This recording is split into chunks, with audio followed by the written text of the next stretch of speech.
Welcome to another episode of Undefeated. I'm your host, Bree Franklin, and I'm coming at you with another exciting episode that we have queued up for today.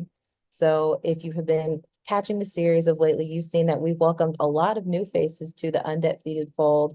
In our first couple of episodes, we tended to have a lot of our frequent collaborators who had been with us on the Prosperity Project's journey since our inception way back in 2020.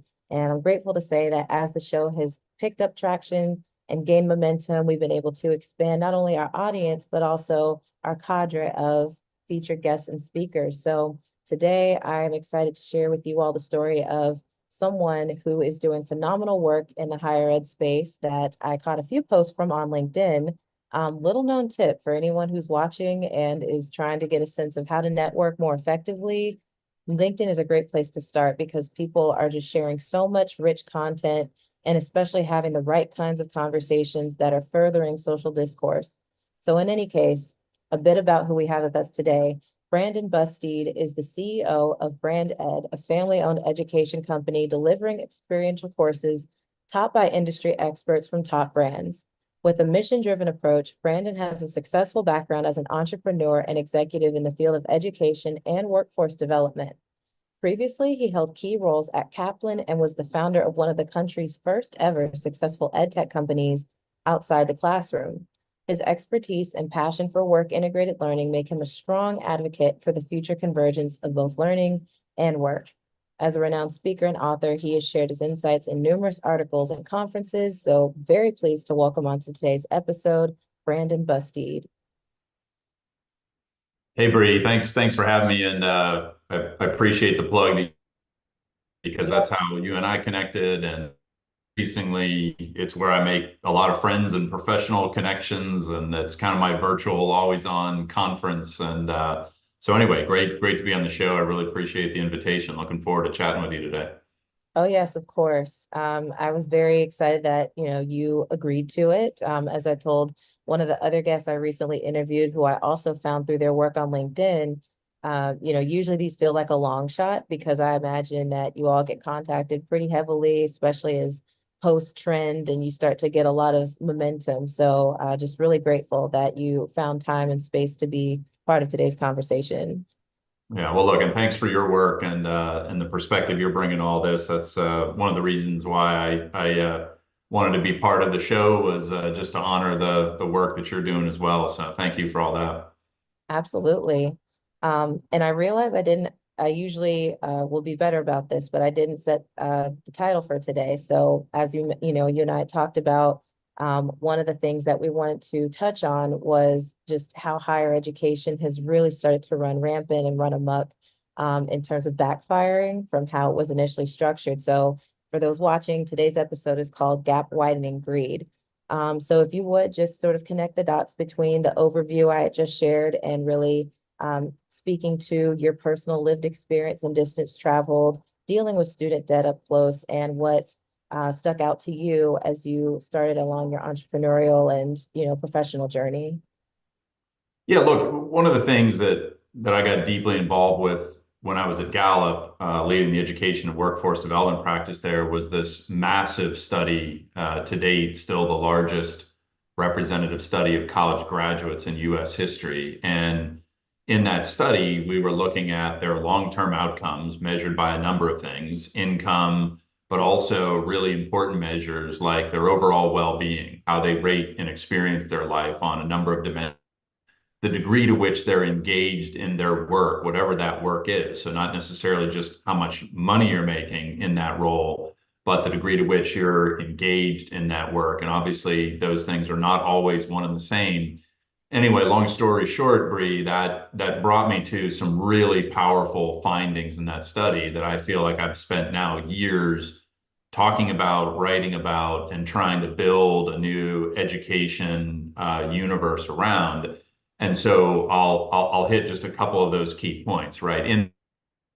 There were only a handful of key experiences, or what I'll call the secret ingredients of college, that really moved the needle on long-term outcomes later in work and life. And it wasn't a huge comprehensive list. There were six items, what Gallup started to refer to as the big six. and 3 fell in a bucket of what I would call relationship rich experiences that students had or didn't. In other words, things like I had a mentor who encouraged my goals and dreams, at least one professor who made me excited about learning. The other 3 fell into categories of experiential or work integrated learning, right? So they had a job or an internship where they were able to apply what they were learning in the classroom. They worked on a long-term project that took a semester or more to complete. The reason why I bring up those examples are that graduates who hit the mark on them were more than twice as likely to be engaged in their work and thriving in their overall well-being throughout their lifetime. So these are like the game changers of the college experience. Unfortunately, as you unpack them and you look at all 6 of them in sum, less than 3% of college graduates hit the mark on all 6. That's a Mhm. pretty high bar. But there's a quarter of all graduates who didn't hit the mark on any of the 6, right? Academic credential of the degree, but didn't hit the mark on these really critical relationship rich work integrated experiences. And one of the other components that was in the study was the degree to which student loan debt had a relationship on some of those long-term outcomes later. And one of the key findings was that graduates who left with $25,000 or more, this was based on undergraduate student loan debt measured in the study. So I want to be specific, $25,000 or more in undergraduate student loan debt. It had a negative impact on their career well-being, their financial well-being, and their community well-being for Mhm. 25 years or more. So I've kind of 2 big points in that, right? There's special parts of college that matter more than other aspects of the experience, right? Not just getting the diploma, but having a relationship rich, work integrated experience. That's Sure. really critical. It's not necessarily where you go, it's how you go to college that matters the most. And then the second component being this guideline or guidepost, right? Everybody's slightly different in terms of what a specific formula is, but as a general guidepost, avoiding student loan debt, especially at those levels of $25,000 or more, is a really, really important framework. So I use that as a jumping off point because I feel like most of my career as part of doing that study and then since has really been around how do we make sure that we make the most of this thing called college, right, for an individual student and say at a societal level.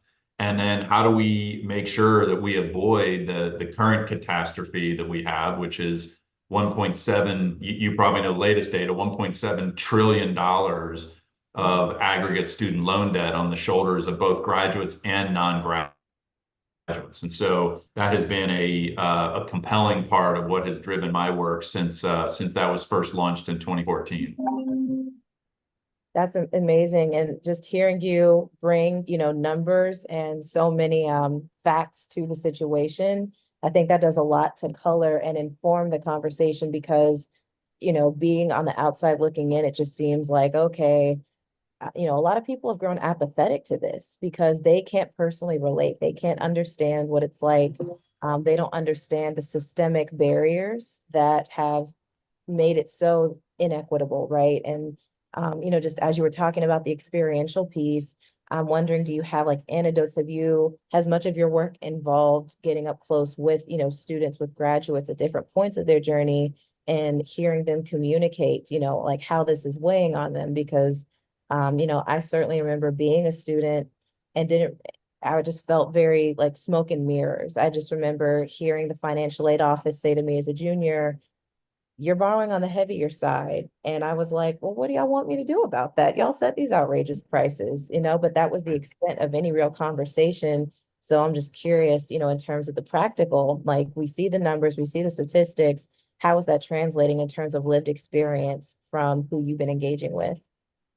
Yeah, look, back to this point of if you're going to go to college, how do you make the most of it, right? And just a couple of quick things to draw out. Although at a national level, there's been a real steady increase in the overall cost of higher education. You look at tuition prices over the last 30, 40 years, since 1980, I think it's about 425% increase in tuition rates. Yeah. Now, obviously, there's variability. Community colleges are still extraordinarily affordable. There's a number of public, regional, and state flagship institutions that are still very affordable relative to others. There's institutions like Purdue University, a public land grant university in the state of Indiana, that has frozen tuition now for 13 consecutive years. Hmm. Right. There are stories out there of institutions that are still a great value and delivering on a quality experience. I think the biggest challenge is that for those who are going, there is a sense that they're not being well prepared for success in the workplace, right? And then that leads to poor outcomes for job prospects and earning. So a couple other nuances here, right? Students who had a job or internship during college where they were able to apply what they were learning in the classroom, right? It wasn't just a paid job, totally disconnected from what they were studying, right? There was some synergy or connection between the job they were doing or the internship they had and what they were learning. It doubles their odds that they had a good job waiting for them upon graduation, right? Just think about that. That's to me, it's one of the single most important experiences that a student needs to have during college Mhm. because it doubles the odds that you have a good job waiting for you at graduation. But then you step back and you go, okay, well, how many colleges and universities ensure that every student has an internship, that's connected to what they're learning, right? And that's where things start to break down really fast. I mean, every college and university can point to a program where students have an internship, right? But the stat nationally is that less than a third of all college graduates in the US had a job or an internship where they were able to apply what they were learning in the classroom. So that's an area where institutions need to do a lot more work, build it into the academic programming, make sure there's academic credit for it, work with employers who are importantly willing to do paid internships because there's a huge, equity gap in internships from the basis that a lot of them are still offered unpaid. And who can afford to do an unpaid internship?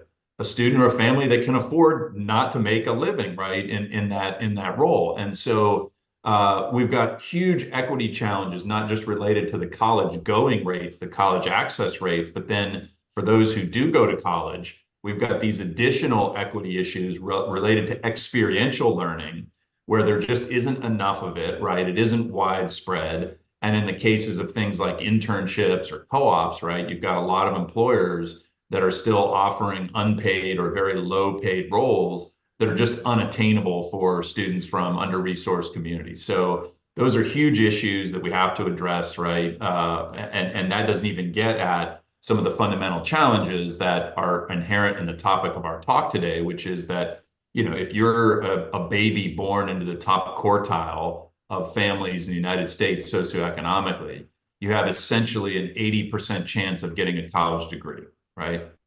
Top quartile. Born in the bottom quartile, it's about 9%.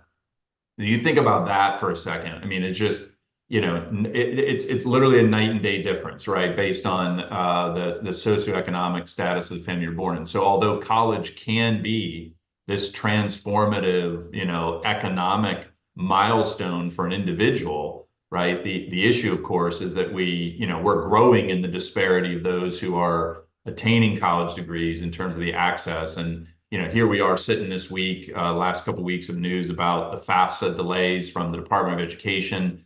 I mean, Right. we have almost 800,000 fewer students this year filling out compared to last year because of the big, catastrophe that the Department of Ed has made out of the FAFSA forms this year. So, it's just, a gap that's been widening. And then on top of it, you have things like a FAFSA delay, and it just continues to make things very, very challenging.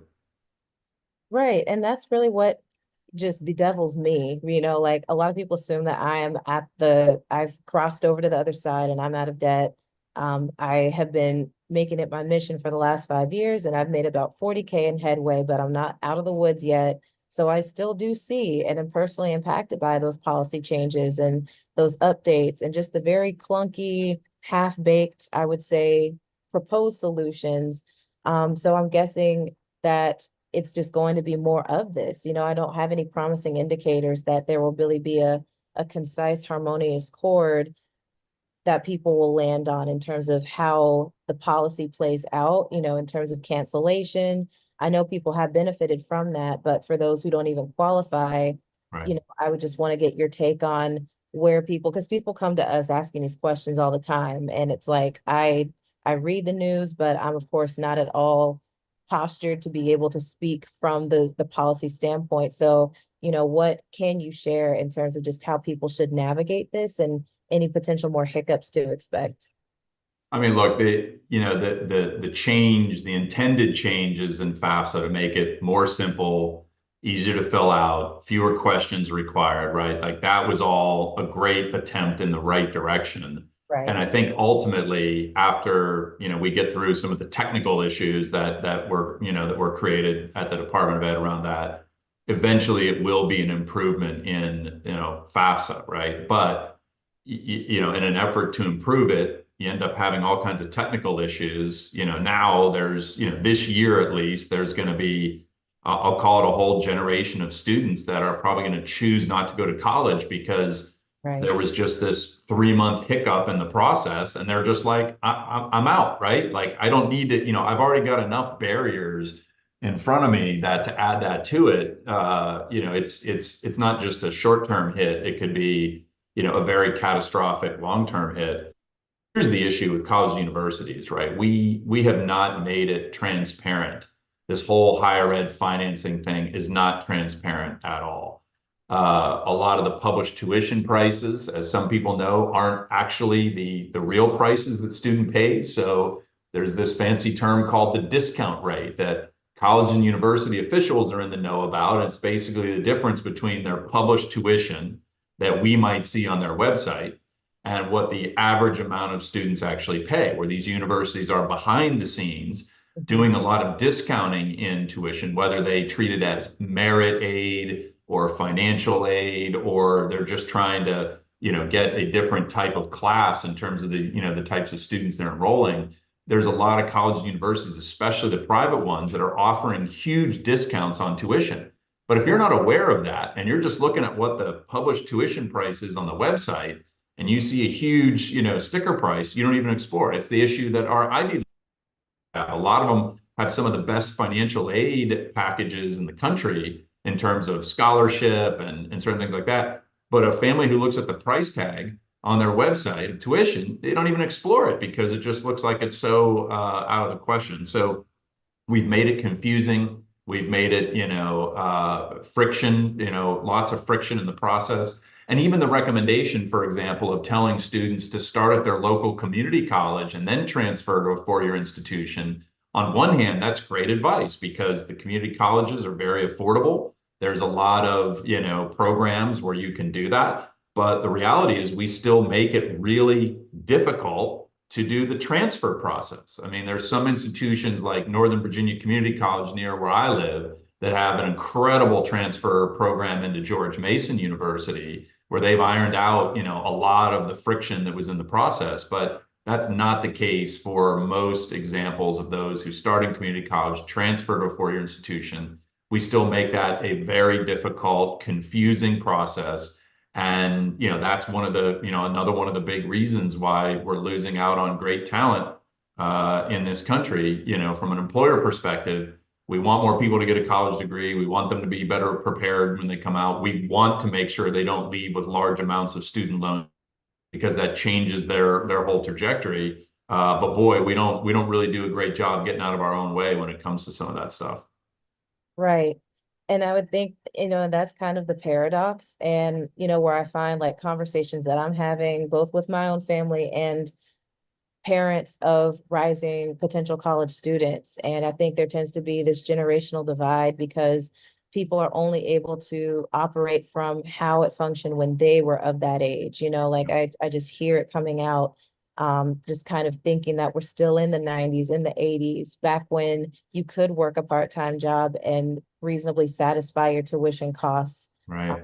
It was like very much, okay, there's some work reward component here, but this is just like on another level. It's hockey sticked. When you look at the numbers over the years since student debt privatized, with Sally Mae breaking off from the Student Loan Marketing Association, which was its predecessor under the Fed in 72. And then it was kind of like all hell was poised to break loose thereafter. So I would definitely caution just any parents who are watching this episode, especially if you have a child who is considering college or about that age, just to think really critically. And Brandon, you just put me on to knowledge I wasn't even aware of. I didn't know that the sticker prices were fudged. I thought that that was an accurate indicator. And so that's another thing to be cautious of is just the maneuvering and the deception, because really that's what we have on our hands. It's the student debt crisis is the symptom, but deception and exploitation are really, like the culprit. So very much appreciate you enlightening us about that. And I'm curious to know if that's grounds maybe for an illegal recourse, because I know for-profits have been taken to court and successfully sued for a bunch of different things over the years. But is that something that can be held up in court? Look, I can't claim any legal expertise on this point, so hard for me to comment. I mean, on the point about tuition, what's published as tuition rates and this concept that people refer to as the discount rate, what the real price is. I think the important thing, just like airlines, for example, right, where we are aware that people pay different prices for different plane, right? You've got first and Mm, you've got fares that people book months ago that are cheaper. Or if it's a short-term fare, it might be more like we're familiar with that concept of people paying different prices on an airline. That's the truth with colleges and universities, right? Like for especially with private college and universities, even with your major public flights, they're charging very different rates for international students, for out-of-state students versus in-state, right? And then, parents probably have and students have more wiggle room in negotiating their aid package, whatever you're presented with. Don't assume that that's the final, answer. Go back and ask for more, right? Negotiate between a couple universities because more and more the case is that they are offering different packages to different kinds of students, and so the real price tag is just really hard to know. So that I think that's frustrating for the average consumer. But I yeah, think when you realize that that's, the kind of practice that's happening, you can at least be prepared to ask for more, get a different viewpoint on it. And I think, this is interesting. One of my most commented on LinkedIn posts, and also one of my most read Forbes articles was about this concept that I think is going to become a growing option. It is a debt-free college option. In fact, some might argue it's a free college option, depending on how you view it. And it's this what I call going pro early, the idea of right now, the number one reason why people go to college is to get a good job. right. But what if you could go get a job that comes with college? That's a different way of thinking about it. And the good news is increasingly more major employers, from Amazon to Walmart to Target to Chipotle, Walt Disney. I mean, I can go on and on with the examples. Yeah. They are offering what they call education benefits, where somebody who comes to work there, and most of these programs are available from day one or within your first month of employment, you can get your college degree paid for entirely through your employer, right? So you're working while you're doing it. But, let's think about it. A student who's working to try and make ends meet while they're in college to pay for college, what's the difference between that and getting a job where you're working funds your college degree entirely? I mean, the point is that more and more students are both working and students in some form, whether time student or part-time student. And so I'm encouraged by the trend of employers who are now offering benefits because it is a way, although you are working, right? It is a way to fund college entirely. It is a way to get a college degree debt-free, and the employers are paying for it. So it's not free from the perspective that you're an employee there, right? But it is free in that they are funding the full cost of tuition for almost all of these programs that I've referenced. So that might not be the traditional residential experience that some students or parents want, but at the end of the day, it is a way to get a college degree, and in a fashion that does not rack up the kinds of student loan debt that is starting to become more of the norm with the traditional college route. I think that's well said. And to that, and I think that makes a perfect segue to go ahead and wrap up the conversation. So just any final like quick advice in action. I mean, you've covered a ton of bases, so I think there's plenty of gems people can pluck out here, but just anything quick to really sum up how people should be looking at this, especially that considering rising college crowd. Yeah, look, I didn't say this part, but I'll add it. We kind of do college backwards right now in that, you pick a college or university, then a year or two in, you pick your major, and then that leads to like what you decide to do for a career. And what we do in that process is a lot of the capstone or experiential components of that degree are in your later years, junior year, senior year. The best programs I've seen, they pull those experiential things forward, right? Where you're doing it freshman year. Hey, do I really want to be a chemist? What does a chemist do? I have no idea, right? But like to know a little bit about that before I go down this long multi-year degree and large expense of my time and money, it would be great if we could reverse it, right? So the more that students can do anything that touches a real world work experience or an experiential component, the better off we're going to be because it helps more students go down a path that's going to be the right fit for them, a meaningful fit. I worry there's a lot of students going down the college path aimlessly Right. at the end of it. And they're like, wait a minute, I didn't want to major in this, or this isn't what I thought this job was going to be. And to me, that's a really, really bad outcome. I cannot back that more if I tried. That plays so much into our ethos and the programming that we've done, especially speaking to high schoolers, to college students. So I'll just really back that up with my Breeism of start with your strength. Like reverse engineer it. I give that advice so often because I think college tends to be the default when, yes, it serves a purpose, but for people who have a select course in mind. I definitely want my doctor, my physician to be college educated. I definitely want my lawyer to have not studied and got their credentials through TikTok, right? So time and a place. But I think you summed it up perfectly. 30 minutes always comes and goes so quickly. So I know you've got to get back to a busy day ahead, but thank you again for being our guest on Undebt Feeded and just sharing so much useful tips and knowledge for our audience. It's a pleasure, Bree. Keep up all the great work, and I look forward to staying in touch. Absolutely. Thanks everyone for tuning in, and we'll catch you.